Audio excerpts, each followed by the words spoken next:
Welcome to EVA Education. Please like, share, subscribe, and visit our website for more courses. तो कैसे हैं आप लोग? आशा करता हूँ आप लोग की पढ़ाई बहुत अच्छी तरीके से चल रही होगी और आप लोग अपने प्री बोर्ड्स आने वाले प्री बोर्ड्स के लिए वेल प्रिपेयर्ड होंगे। तो मैं आता हूँ सर आपके लिए एक और रिवीजन क्लास लेके आया हूँ जहाँ पे मैं आपकी थोड़ी हेल्प कर सकूँ आपके रिवीजन में। तो चलिए आइए शुरू करते हैं। आज जिस हम चैप्टर का रिवीजन करने जा रहे हैं उस चैप्टर का नाम है linear equation of two variables. ठीक है, ये अलजेब्रा का ही पार्ट है। तो आइए हम देखते हैं इसमें क्या है और ये किस तरह से इसमें क्वेश्चंस आएंगे और उनको हम कितनी जल्दी कर सकते हैं। चलिए आइए देखते हैं। Linear equation in two variable का मतलब क्या होता है कि लीनियर मतलब एक लाइन का इक्वेशन और जिसमें टू वेरिएबल्स हैं। मैंने आपको पहले बताया वेरिएबल्स मतलब अल्फाबेट्स जो समय के साथ साथ चेंज होते रहते हैं। मतलब अपनी जो उनकी पोजीशनिंग होगी उसके हिसाब से उनकी वैल्यू जो होगी वो वेरी अलग अलग होती जाएगी। इसीलिए हम क्या बोलते हैं वेरिएबल। कांस्टेंट होते हैं जिनकी वैल्यू निश्चित होती है कि उनकी वैल्यू में कोई चेंजेस नहीं आएंगे। जैसे कि एक मैंने इक्वेशन ले लिया x plus y equal to 3। x plus y equal to 3 मेरा एक इक्वेशन है। इसमें x और y जो है वो वेरिएबल है और 3 जो है वो कांस्टेंट है। वेरिएबल्स मींस इनकी जो वैल्यू होगी आप कुछ भी रखें जो भी रखेंगे वैसे वैल्यू चेंज हो जाएगी। यदि मैं यहाँ पर x की वैल्यू 2 रखता हूँ y की वैल्यू तो मेरी क्या हो जाएगी 1 हो जाएगी क्योंकि x प्लस y मिलके क्या है 3 है। उसी तरह से यदि मैं x की वैल्यू 1 रखता हूं तो y की वैल्यू क्या हो जाएगी 2 हो जाएगी क्योंकि ये दोनों मिलके क्या है 3 है। मतलब क्या हुआ कि इनकी वैल्यू जो है वो चेंज होती जाएगी। ठीक है, लेकिन इस 3 जो कि कांस्टेंट है इसकी वैल्यू कभी चेंज नहीं होती है। ठीक है, समझना। आशा करता हूं आप लोगों को ये चीज समझ आ गई होगी। चलिए अब आइए देखते हैं चैप्टर को स्टार्ट करते हैं। ऐसे एक इक्वेशन हमारा है ax plus by equal to minus C. अब कहेंगे आपने माइनस सी लिखा, चलिए माइनस को हटा देते हैं तो आपका ये इक्वेशन हो जाएगा ax plus by plus c equal to 0। यहां पे a b and c, a b and c they are used as a constant term.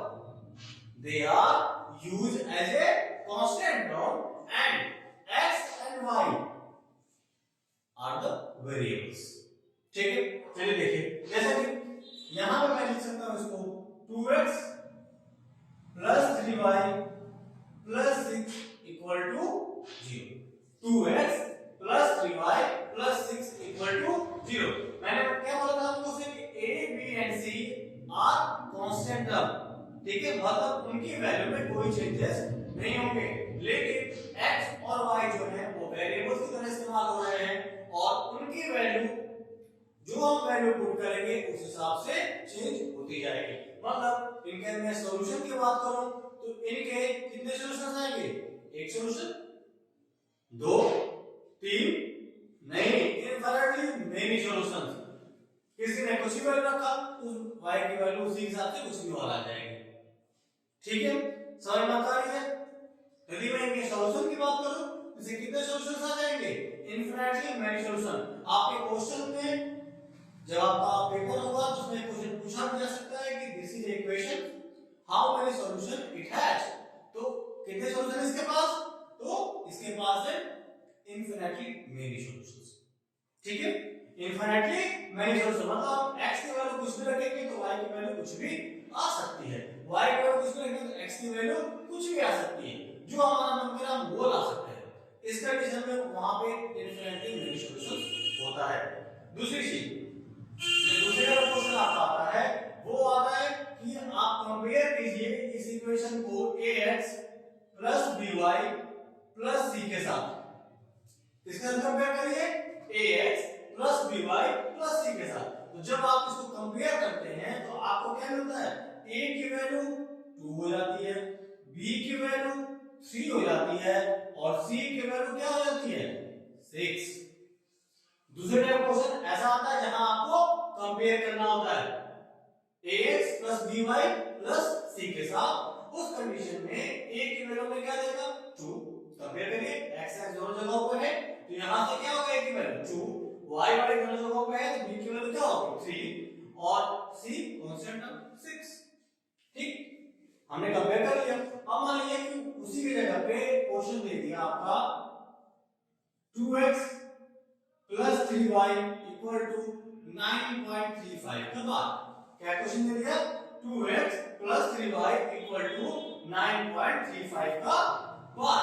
अब यहां से कंपेयर करिए, आपके पास जब कंपेरेबिलिटी आप करते हैं तो देखते हैं कि आपके पास जो इक्वेशन है वो है ax plus by plus c equal to 0। यही इक्वेशन आपके पास है ना। तो आप जब इससे कंपेयर करेंगे तो आप क्या देख रहे हैं c जो यहां इक्वल टू के इधर है और यहां पे जो कांस्टेंट है वो इक्वल टू दूसरी साइड पे। सिंपल सी बात है, इसको लेते हैं इस साइड में, वैसे ही बना लीजिए।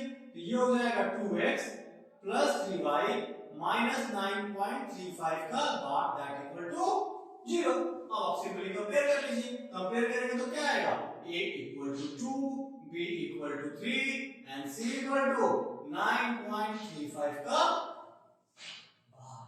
9.35 का बार आ रहा है। हमने यहां से इसको कंपेयर कर लिया। कोई भी नंबर उसके साथ आप इजीली इसको कंपेयर कर सकते हैं। जैसे अब आपका क्वेश्चन आ गया -2x plus 3y equal to 6। क्या क्वेश्चन आ गया -2x plus 3y equal to 6। सबसे पहले क्या हमारा इसको इधर लेके चले आए, -2x plus 3y minus 6 equal to 0। a equal to हमारा कितना आ गया -2, b equal to 3 and c equal to -6। c equal to -6। इस तरह से हम चीजों को इजीली कंपेयर कर पाएंगे। चलिए आगे और कुछ एग्जांपल लेके इसको देखते हैं।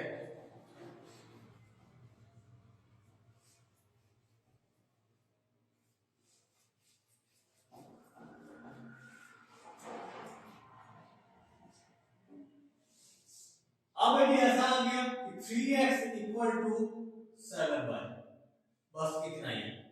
3x equal to 7y। अब यहां से कंपेयर करिए, यहां तो आपको कुछ भी नहीं दिख रहा तो कंपेयर किसके साथ करना है आपको ax plus by plus c equal to 0 के साथ। इससे कंपेयर करना है ax plus by plus c equal to 0 के साथ। तो उस इस इक्वेशन को इसी फॉर्म में आप लिख लीजिए। लिखेंगे तो क्या आएगा 3x माइनस 7y, c यहां पे कुछ नहीं है तो वहां 0 हो जाएगा दैट इक्वल टू 0। अब आप इसको इजीली कंपेयर कर सकते हैं कि a equal to 3, b equal to -7 and c equal to 0। a equal to 3, b equal to -7 and c equal to 0। हो गए, कंपेयर कर लिया ax plus by plus c से खत्म। आशा करता हूं आप लोगों को समझ आया होगा। अब हम इसको थोड़ा सा और आगे चलते हैं। अब हम बात करने जा रहे हैं सॉल्यूशन की, जिसके बारे में मैं बोल रहा था कि इनफिनिटली मेनी सॉल्यूशंस किसी भी चीज के होते हैं। चलिए आगे देखते हैं। यही इक्वेशन ले लेते हैं 3x equal to 7y। Equation क्या है 3x इक्वल टू 7y। अब इसकी वैल्यू आएगी कैसे, ठीक है। चलिए देखिए, मान लीजिए मैं यहां पे इसको ऐसे बना लीजिए आप, ये हो गया x, ये हो गया y। अब आपको करना क्या है कि किसी एक की वैल्यू अपने आप से पुट करनी है। जैसे मान लीजिए कि यहां पे मैं यहां पे y की वैल्यू मैं क्या रखता हूं 0। मैंने y की वैल्यू क्या रखी 0। y की वैल्यू क्या रख रहा हूं 0। जब आप y की वैल्यू 0 रखते हैं 3x इक्वल टू 7y में तो आप क्या देखते हैं 7 into 0 हो गया ये। 3x इक्वल टू 7 into 0 तो 3x इक्वल टू कितना आ जाएगा 7 into 0 मतलब 0, so that x equal to 0/3 and x की वैल्यू भी क्या आ गई go under 0। x की वैल्यू क्या आ गई 0, ठीक है। x की वैल्यू 0 हो गई, y की वैल्यू 0 हो गई। अब मैं और कुछ रखता हूं, आप y की वैल्यू 1 रख लीजिए, आप x की वैल्यू रख सकते हैं, इसमें कोई दिक्कत नहीं है। जो आपको आसान लगे आप उसी से कर लीजिए। मान लीजिए मैं यहाँ पे y की वैल्यू 1 रखता हूँ, तो क्या हो जाएगा ये 3x equal to 7 into 1, so that 3x equal to 7, 3x equal to 7, x equal to 7 upon 3, x की वैल्यू क्या आ गई 7 अपॉन 3, वैल्यू आ गई। देखा, अब इसके आप कुछ भी रखिए, दूसरी कोई भी वैल्यू रख लीजिए आप यहाँ पे। अब मान लीजिए कि मैं y की वैल्यू 3 रख देता हूं, y की वैल्यू में क्या रखी 3, तो क्या आ जाएगा 3x equal to 7 into 3, 3x equal to 7 to 3, so that x equal to 7 into 3 upon 3, 3 से 3 cancel, that become 7, that become 7। ठीक है, समझ में आ रहा है? देखिए एक और चीज का ख्याल रखिएगा, आप कोशिश ये करिए यदि क्वेश्चन हो आपको इस इक्वेशन को यदि आपको ग्राफ पे दिखाना है, तो ग्राफ पे दिखाने के लिए ध्यान ये रखना है, कोशिश ये करिए कि जो नंबर 7/3 फ्रैक्शन में आया है वो एक होल नंबर में ही है, कंप्लीट नंबर में, फ्रैक्शन में ना आए। ठीक है, कोशिश करिए, और नहीं होता है तो ठीक कोई बात नहीं, आप वैसे कर सकते हैं। जैसे यहाँ मैंने 3 रखा, अब यहाँ पे 6 रख देता हूं, तो अगला नंबर भी हमारा होल में आएगा। चलिए देख लीजिए करके, यहाँ पे y की जगह पे क्या रख दिया हम लोग 6 रख दिया हमने, y की जगह पे क्या रख देते हैं 6 रख दिया हमने, ये क्या हो जाएगा 3x equal to x equal to 7 into 6 by 3, cut कर दिया हमने, दैट इक्वल टू 14, x की वैल्यू क्या आ गई 14। इस तरह से हम किसी भी इक्वेशन की इनफाइनाइटली मैनी वैल्यू फाइंड कर सकते हैं, जो हम रखेंगे उसका दूसरी वैल्यू उसकी अपने आप आ जाएगी। समझ में आ रहा है आपको? ठीक है, चलिए एक और क्वेश्चन देखते हैं। अभी मैं आपको सिखाऊंगा कि इन वैल्यूज को हम कैसे ग्राफ के ऊपर पुट करें। चलिए देखिए एक इक्वेशन लेते हैं, और x plus 2y equal to 6, हमें क्या दिया equation x plus 2y equal to 6। बहुत आसान ये चैप्टर है, आप थोड़ा सा कंसोल्यूशन करके इसके बहुत अच्छे नंबर ला सकते हैं। चलिए x plus 2y equal to 6, अब इसके हमें 4 सॉल्यूशन फाइंड करने हैं। कितने सॉल्यूशन फाइंड करने हैं 4। देखिए वही पहले तो बॉक्स बना लीजिए आप ऐसा, यहां पे रख दिया x, यहां रख दिया y। अब मैं अपना इक्वेशन सॉल्व करने की कोशिश करता हूं। x plus 2y equal to है 6, मैंने क्या बोला देखिए, और ये क्या है ये 2 into y, ये क्या है इंडिविजुअल अकेला है। आप कोशिश ये करिए कि जो ग्रुप में है उसको दूसरी साइड लेके चलिए, और जो इंडिविजुअल है उसको अकेले रखिए। ठीक है, जो फैमिली में रहता है उसको फैमिली से परमिशन लेनी पड़ती है ना कहीं जाने के लिए। आपको भी यदि कहीं दोस्तों के साथ चिल आउट करने जाना है तो क्या करते हो, मम्मी से पूछते हो, पापा से पूछते हो, बड़ा भाई बड़े भाई से परमिशन लोगे, इस तरह से होंगी ना। लेकिन जो अकेले रह रहा है उसको आप फोन करो, वो रेडी है भाई, चलो चिल आउट कर लेते हैं। तो जो ग्रुप में है उसको कोशिश करिए कि आप एक साइड में रख लीजिए, और जो इंडिविजुअल है उसको अलग रखिए, क्योंकि जो ग्रुप के हिसाब से जो भी टाइम में निकलेगी वो इंडिविजुअल से टाइम पर क्या है। ठीक है, चलिए देखिए x equal to 6 minus 2y, आगे अब यहां पे y की वैल्यू में कुछ भी रखो उस हिसाब से x प्रिपेयर्ड है। जैसे y की वैल्यू यहां पे क्या रख देते हैं 1, क्या रखा मैंने y की वैल्यू 1, तो क्या आ जाएगा 6 minus 2 into 1, that equal to 4। x की वैल्यू क्या आ गई हमारी 4, जब हमने y की वैल्यू को 1 रखा। अब y की वैल्यू पे रख लेता हूं 2, y की वैल्यू क्या रख लेते हैं 2, तो वहां से क्या हो जाएगा 6 माइनस 2 into 2, 6 माइनस 2 into 2, तो 6 minus 4 it become 2, x is also become 2। दो सॉल्यूशन हमारे हो गए, दो और सॉल्यूशन फाइंड कर देते हैं, कुछ भी रखिए यहाँ पे लीजिए 3 रख देते हैं, तो क्या हो जाएगा ये 6 माइनस 2 इंटू 3। बड़े नंबर रखने की कोई ज्यादा जरूरत नहीं है, क्योंकि आपको उसको ग्राफ पे भी शो करना है। तो बड़े नंबर रखेंगे तो फिर ग्राफ पे शो करने में प्रॉब्लम होगी, फिर छोटे नंबर्स को रखिए।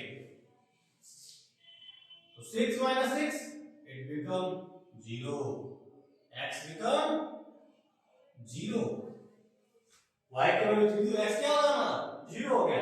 आप क्या करें, y की वैल्यू रख लीजिए 4, y की वैल्यू 4 रख दिया मैंने,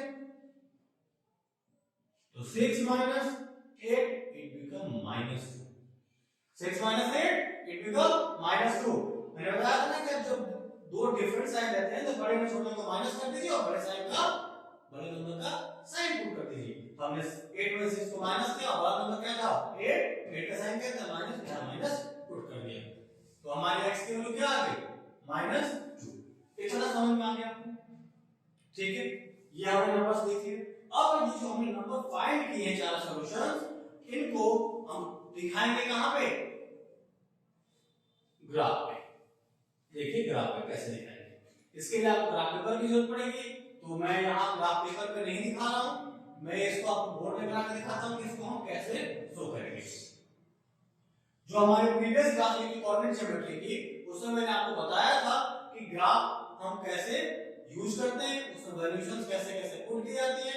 तो उसी कोऑर्डिनेट ज्योमेट्री वाली क्लास को एक बार आप देख लीजिएगा कि कोई दिक्कत होगी तो, लेकिन यहां पे मैं आपको समझाने की कोशिश कर रहा हूं। और ये रिवीजन क्लास है तो चीजें इसमें जल्दी जल्दी होंगी, क्योंकि आपको सब रिवाइज करना है और टाइम अब ज्यादा रह नहीं गया। ये हमारा होता है ओरिजिन, 0 0 स्टार्ट पॉइंट्स होता है। ये हमारा है एक्स एक्सिस, ये एक्स डैश है, ये वाई एक्सिस है और ये वाई डैश है, ठीक है।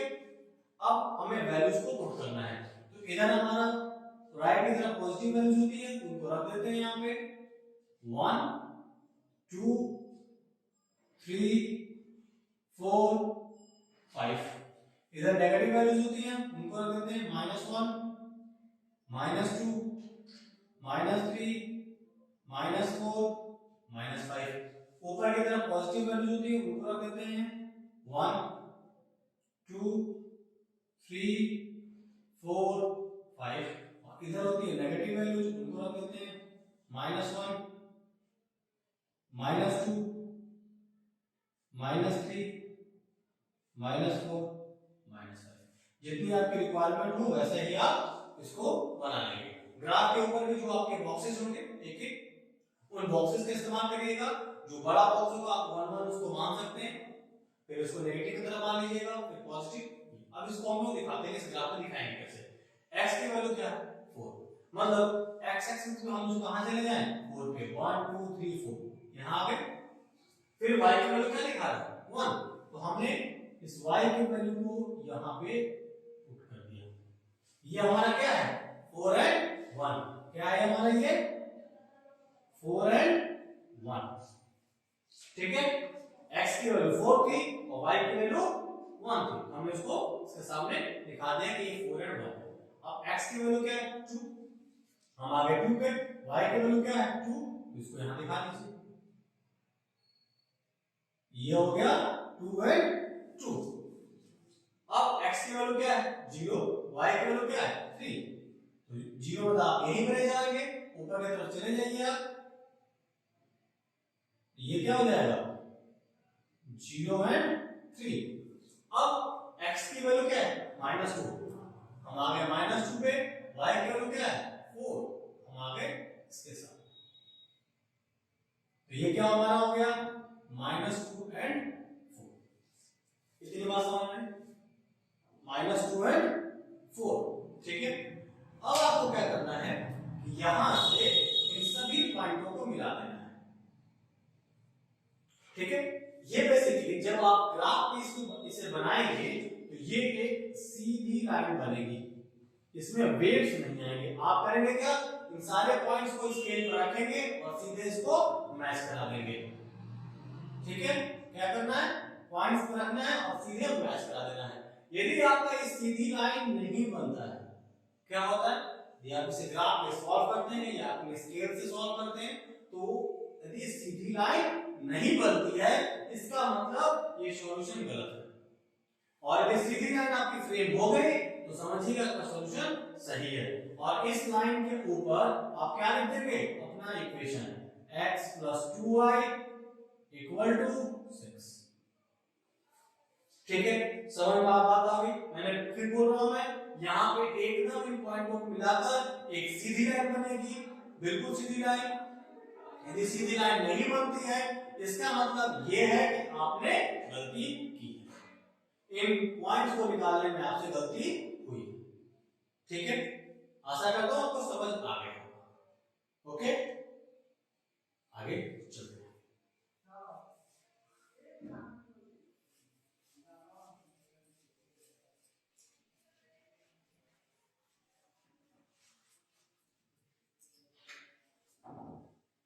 चलिए अगला क्वेश्चन मैं ले रहा हूं कि 2x + 3y = k।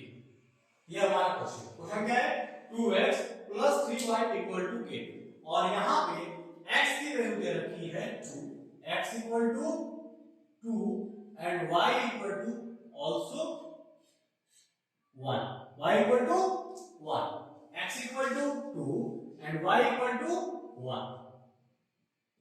So find the value of k। आपने पीछे देखा बहुत आसान था, उसमें कुछ भी नहीं करना था हमें।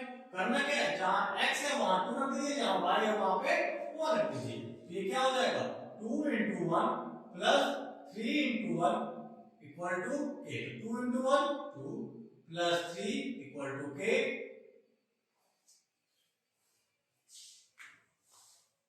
यहां पे x की वैल्यू भी हम 1 लेते हैं, तो 2 + 3 = k, so the k = 5।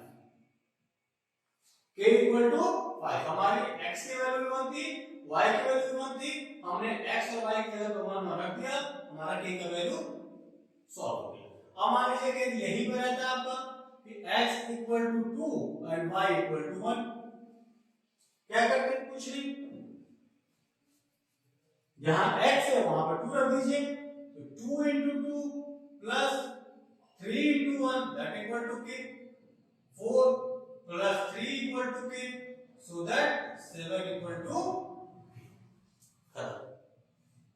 ठीक है, समझ में आ रहा है, तो आप इस तरह से चीजों को कर सकते हैं।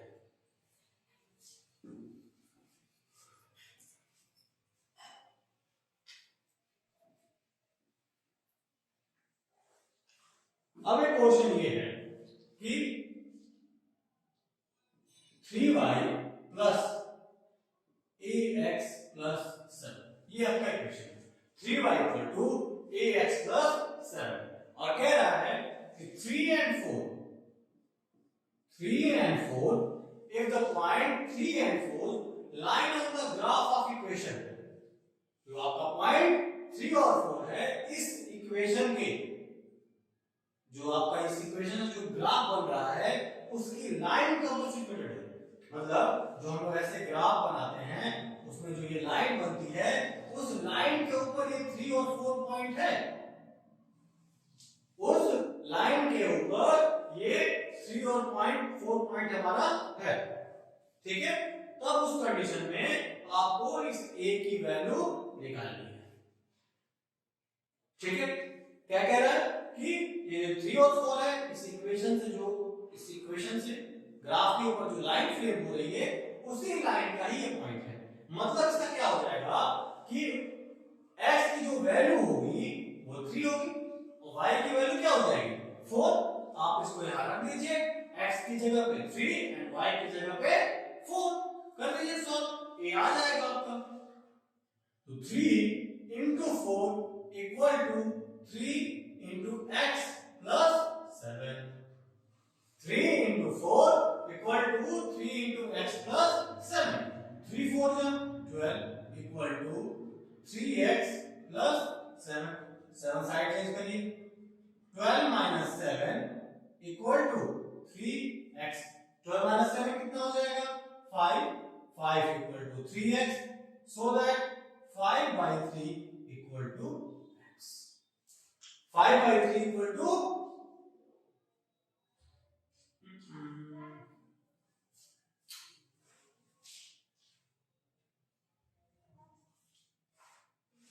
हमने गलत कर दिया, एक बार देखते हैं। ये 3 जो था यहाँ हमारा x है, वहां मुझे a पुट करना था। ये क्या है? a, ठीक है। ये हमारी a की वैल्यू है। ये हमारा 3a हो गया, ये 3a, ये a एंड ये a, ठीक है। x की जगह हमने वैल्यू पुट कर दी थी 3, तो ये क्या हो गया हमारा y की जगह पर 4 हमने पुट किया, तो 3 into 4 and 3 into 8 plus 7, so 3 हो गया, 3 plus 7, so that 12 minus 7 5 equal to 3a, so that a equal to 5/3। a की हमारी वैल्यू क्या आ गई? 5/3 है। समझ में आया आप लोगों को? हमें करना क्या था, ये इक्वेशन दी गई थी 3 and 4 लाइन पे, ये पॉइंट अवेलेबल थे, सो that x equal to 3 and y equal to 4। हमने इस जगह पे, इस जगह की, इस पे y की जगह पे 4 रख दिया हमने, और x की जगह पे क्या रख दिया? 3 रख दिया। रखने के बाद क्या है? 3 into 4 12, 3 into a plus 7 3a, 3a plus 7। अब 7 को अपने साइड चेंज करवाया, 12 minus 7 equal to 3a, so that 5 equal to 3a, so a equal to 5/3। Clear है? आगे चलते हैं, देखते हैं और कुछ।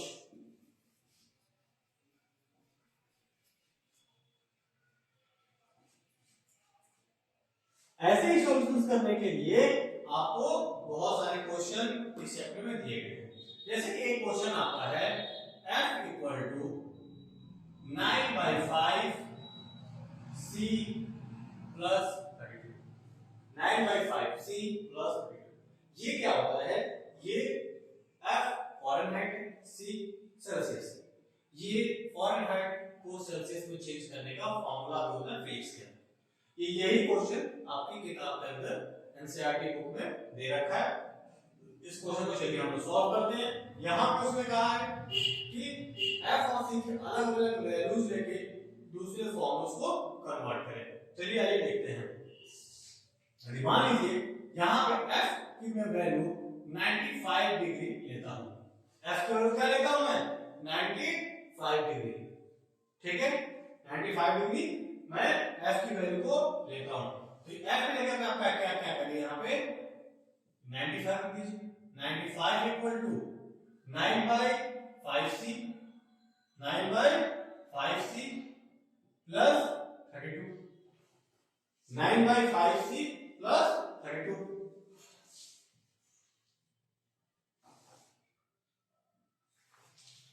अब यहां प्लस 32, पहले साइड चेंज करेगा तो क्या हो जाएगा?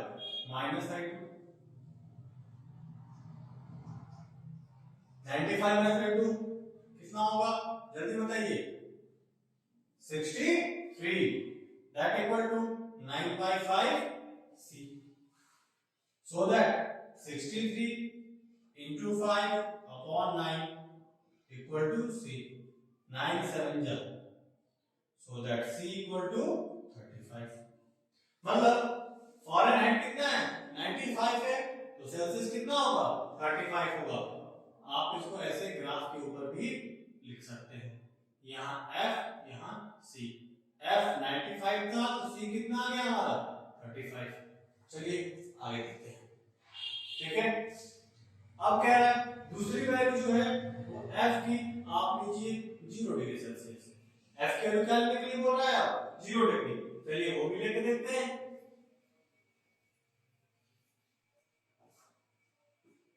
तो f की जगह पे क्या लिख दीजिए? 0। 0 equal to 9/5 into c plus 32। पहला काम आप क्या करेंगे? Side change. 0 minus 32 equal to 9/5 into c, so that -32 equal to 9/5 into c। अब यहाँ पे 9/5 है, साइड चेंज कराएंगे तो 5 यहाँ डिवीजन में है, साइड चेंज करेगा मल्टीप्लाई हो जाएगा। और 9 यहाँ पे क्या था? मल्टीप्लाई में था, साइड चेंज करेगा तो डिवीजन में। क्या ये किसी से कोई कट रहा है?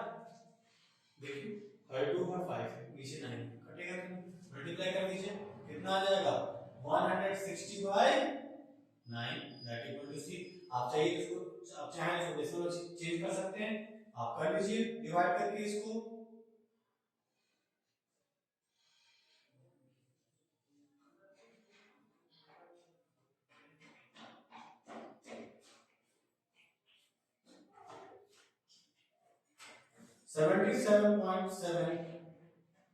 डिग्री सेल्सियस, ठीक है, इसको हम ऐसे भी कर सकते हैं। चलिए डिग्री डिवाइड कैसे करेंगे, 9 से 160 में डिवाइड करना है, वन टाइम लेके गए, कितना आ गया 7, 9 7 जा 63, फिर 7 आ रहा है, मतलब एक 7 क्या होगा रिपीट होता जाएगा, इसकी वैल्यू क्या आ जाएगी 17.77 या 17.7 का हाफ, ठीक है। ये हो जाएगा किसकी वैल्यू सेल्सियस की, जब फ़ारेनहाइट हमारा होगा क्या 0, ये हमारा क्या है माइनस 77.77 का, ठीक है। बाहर लिखने की जरूरत भी नहीं होती कहीं पे, यहाँ पे आप 2 डेसिमल पॉइंट लिख लीजिए 17.77 लिख दीजिए, ठीक है। आपको समझ में आ गया, चलिए अब आप आगे देखते हैं।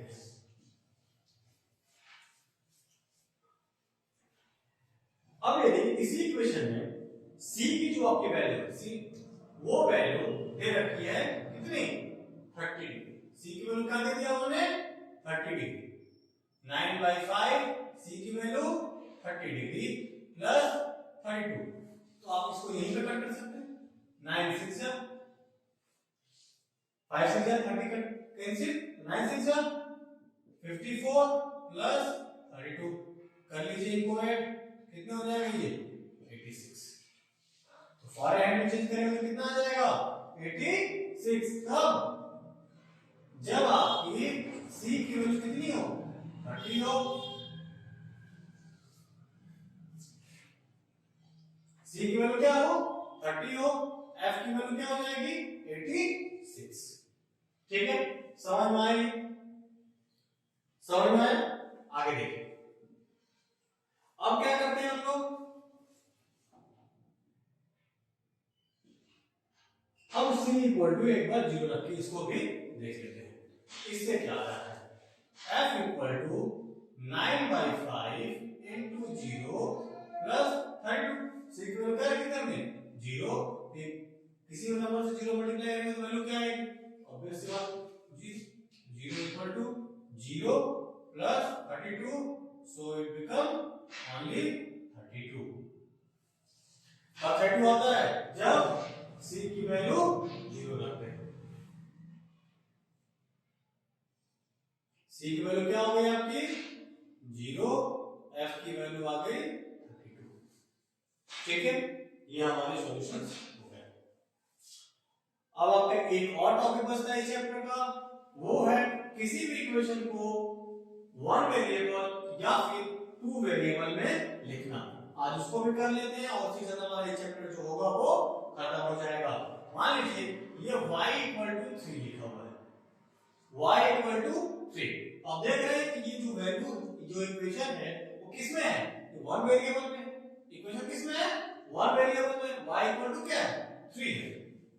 अब यहाँ पे यदि मैं आपसे कहूं कि इसी इक्वेशन को 2 वेरिएबल्स में लिखिए, क्या लिखना है, इसी इक्वेशन को 2 वेरिएबल्स में लिखना है, अब दूसरा वेरिएबल हमें दिख रही है, करेंगे क्या हम लोग, कुछ नहीं करना आपको, उस दूसरे वेरिएबल को आप 0 के साथ मल्टीप्लाई करके लिख दीजिए, मतलब 0 into x plus y equal to 3, 0 into x plus y equal to 3, ये हमारा क्या हो गया 2 वेरिएबल्स हो गया, ठीक है। मान लीजिए यहां पे दिया है उन्होंने कि 2x equal to 6, 2x equal to 6, अब आपसे बोल रहे हैं कि आप इसको 1 वेरिएबल है 2 वेरिएबल लिखिए, कुछ नहीं करना आपको, 2x plus 0 into y equal to 6, ये जो डॉट मैंने लगाया है इस डॉट का मतलब यही होता है कि मल्टीप्लाई हुआ है, ये डेसिमल नहीं है, ठीक है, ये क्या है मल्टीप्लाई बाय 0y हो गया है। अब आपको मालूम है किसी भी नंबर के साथ 0 से मल्टीप्लाई करते हैं तो उसकी वैल्यू क्या हो जाती है 0 हो जाती है, तो वैल्यू के ऊपर कोई फर्क नहीं पड़ा, लेकिन ये जो इक्वेशन है वो 1 वेरिएबल से 2 वेरिएबल में कन्वर्ट हो गया।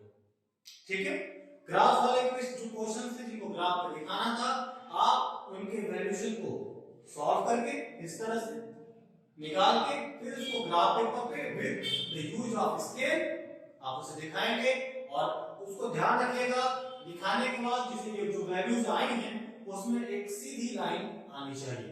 यदि सीधी लाइन जब आती है तभी वो आपके ये सारी वैल्यू सही है, और यदि सीधी लाइन नहीं आती है तो वैल्यू सही नहीं है। ठीक है, आशा करता हूं आप लोगों को ये क्लास बहुत पसंद आई होगी, और यदि पसंद आई हो तो लाइक सब्सक्राइब शेयर करना मत भूलिएगा। मिलते हैं अगली क्लास में, और तब तक आप अपना रिवीजन चालू रखिए, क्योंकि मैथ्स का पहले समझना है तो रिवीजन करना है। मिलते हैं अगली क्लास में। Thank you so much.